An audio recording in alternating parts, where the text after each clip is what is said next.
How's it going, guys? Gavin here with Cowline Equipment, and today we're going to be talking about chipper maintenance, more specifically the knives and anvil.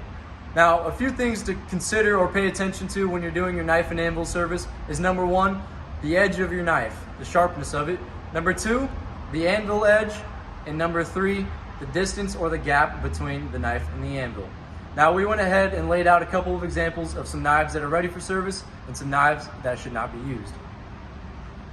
Here we have a brand new bandit knife. You can tell that this edge is razor sharp, straight as an arrow here, ready to go.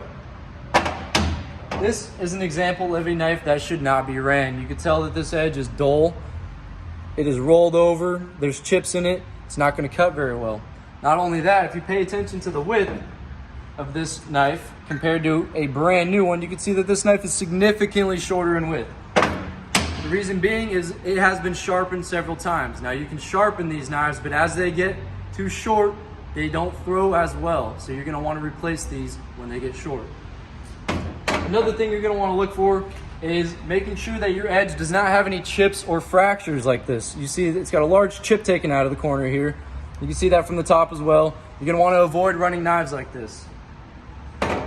Equally as important as the knives are the anvil.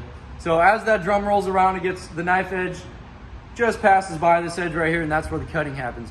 Over time, this edge can become rolled over or dull. Now, most bandit chippers come with four-sided anvils, meaning once this edge becomes dull and rolled over, you can flip that over to a nice new edge right there, and you can do that 4 times before this needs to be replaced. New chippers also come with this anvil gap setting tool. When you're setting that gap or distance between that knife edge, you're going to want to make sure that that gap is nice and tight without those blades actually hitting that anvil edge. This, you can see, is just about 1/8 of an inch, and that's where you're going to want to set that gap to. All right, guys, when you pay attention to these 3 things, keeping your knives sharp, making sure your anvil edge is sharp, and keeping that gap and distance nice and tight, your machine will work at maximum efficiency and will increase the life of your chipper. That's it for today, guys. If you like this video or learned something new, please hit that like button and don't forget to subscribe for more chipper tips. Thank you.